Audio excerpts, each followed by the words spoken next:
Mənə bəziləri, çox bəziləri irad tuturlar. Özləri bilərlər, yazırlar ki, indi Avestaya müraciət etməyin nə mənası var? Yəni ki, sonuncu kitab olan Quran kitabı ki, Allahdan Peyğəmbərə gəlmişdir. Bu sonuncu kitab gələndən sonra ondan əvvəlki bütün kitablar güya ki, qüvvədən düşmüşdür. Heç bir Avestanı oxumaq, Tövrəti, İncili, bu kitabları nəzər yetirmək, onları oxumaq mənasızdır, belə deyirlər. Mən də bu insanlara başa salmaq fikri ilə bunu demək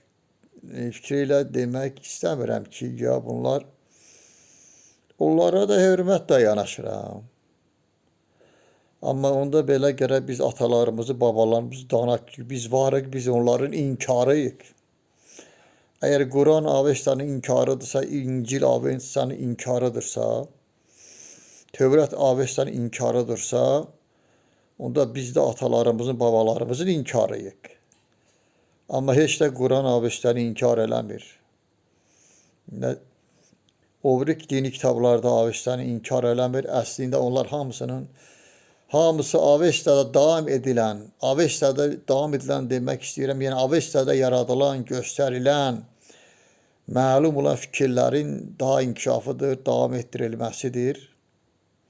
Bu kitablar Avestada qədim dövrləri Avestanın Bundəhi kitabında, daha doğrusu kitablarında Bundəhi Şin qəribə adlı var. Bu kitablara mən nəzərə yetirirəm. Burada bizim coğrafiyamız üçün, xüsusən Azərbaycan üçün, cənublu şimalı Azərbaycan üçün və İranın şimalı üçün əsaslı doğru olan fikirlər mövcuddur. Bunlardan biri də üç dənizin göstərilməsidir. Avestada üç dənizin yaxın olan dənizin adı var.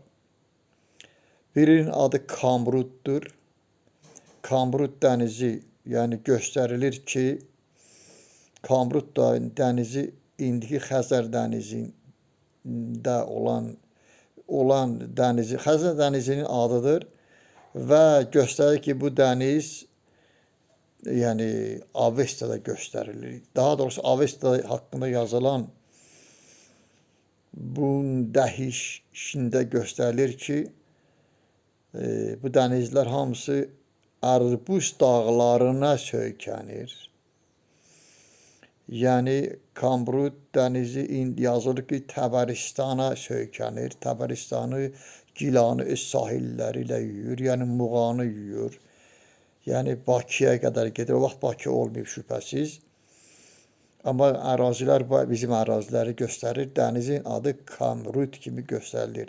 Hansı ki, dəniz haqqında çoxlu müqayisəli fikirlər edilir. Bir qrup insanlar israrla Kaspi sözünün ya köpük ağ, Xəzər dənizinin adı ya köpük ağ dənizdir, Kaspi. Bir qrup isə Xəzər deyilir və ya Hazar deyirlər. Hətta bir qrup insanlar bəzi ölkələrdə Təbəristan dənizi deyirlər. Amma qədim mənbə göstərir ki, bu dənizin adı həm də Kamrud dənizi olmuşdur. Kamrud dənizi olmuşdur. Və onunla yanaşı daha iki dənizin adı göstərilir. Bunlardan biri Poetik dənizidir ki, Poetik dənizi yazılır ki, Vorukaş dənizinə tökülür və onu yuyur, maraqlıdır. Yəni ki, Poetik dənizin mənası elə Azərbaycanda deyilir tökülür. Rusca deyilir tekyot. Misal üçün, elə Talış dilində də var tekyot. Yəni, bu Talış dilində də bu verilir ki, etik. Etik, yəni tökülmək deməkdir Talış dilində də.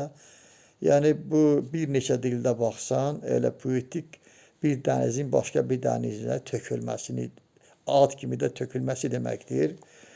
Poetik dənizinin məkanı artıq, yəni mən çox düşündüm, çox daşındım, mənə məlumdur. Və başqa bir dənizin də adı var ki, orada, yəni o dənizi deyə bilərəm ki, Qara dənizin adıdır. Yəni Bündəx. Bündəx hişində Qara dənizin adı göstərilir ki, qabağımdadır. Bu daha mən onu artıq yazmışam. Siyah Bun dənizi deməkdir. Bündəşidə ona siyah bun deyirlər. Siyah fars dilində qara deməkdir. Pəhləvi dilində qara deməkdir. Bugün o Talış dilində qara deməkdir. Sonra həm də Təbəristan dilində də qara deməkdir. Gilan dilində də qara deməkdir. Azərbaycan dilində, yəni tərcümədə qara deməkdir. Və Qara dənizin adı, yəni qədim Avestaya aid, Avestanın özünü mən demirəm, Avestaya şəhərlərində, Avestaya izahlı mənbələrdə Qara dənizin adı var və o elə qara deməkdir. Əslində Qara dənizin adı tərcümə olunmuşdur və Qara dəniz kimi işlənir. Həm də bu mənbələrdən sizin üçün ən maraqlı olanı deyirəm, Arak. Bəs biz Araz deyirik. Arak çayının adı var. Yazılır ki, Arak çayı, yəni ki, Elbrus dağlarının qərb tərəfindən axır. Elbrus dağlarının qərb tərəfindən axır. Başqa bir çay isə vardır ki, o çay onun şərq tərəfindən axır. İki çayın adı vardır. Sizə çatdırmaq istəyirəm ki, Elbrus dağları deyilərkən tək İranda olan Elbrus, Talış dağlarından bitişik Elbrus dağları Avesta nəzərdə tutulmur. Elbrus dağları deyərkən bütün Qafqaz dağları, Kiçik Qafqaz dağları, Böyük Qafqaz dağları, sonra Talış dağları, ondan əlavə Elbrus dağları özü Tehranda, hansı ki 5610 metrə hündürlüyündədir və dünyada olan bütün dağ sistemlərə Elbrus deyilir. Elbrus, yəni uca deməkdir. Tərcümədə fars dilində deyil bu söz, Pəhləvi dilindədir və hətta Talış dilində də işlənir. Uca deməkdir, Kürd dilində də işlənir. Uca deməkdir, Azərbaycan dilində uca deməkdir. Yəni bu dağlar haqqında məlumat var və Araz çayı haqqında çox maraqlıdır. Mənə əsas o lazımdır ki, Araz çayının haqqında məlumat var və Araz çayının bu dağlardan axdığı, Muğana töküldüyü haqqında məlumat verilir. Yəni Bündəxşidə bu çox gözəl bir məlumatdır. Yenə təkrar edirəm, Avestanın özündə belə şeylər yoxdur, bu məlumat. Və yaxud da Avesta izahlarında bu var. Bündəxşi Avesta mətnləri və onların izahını verir. Böyük 300 il müddətinə yazılmış kitablardır. 300 il müddətinə yazılmış kitablardır. Yəni bu arada deyə bilərəm ki, yəni Azərbaycanın qədimliyini, cənublu, şimallı və Azərbaycana bitişik İran ərazilərini axtarmaq istəsək, gərək bu qədim kitablarda axtaraq onları, bu kitablar doğru dürüst bu mənbələri bizə verir. Təşəkkür edirəm.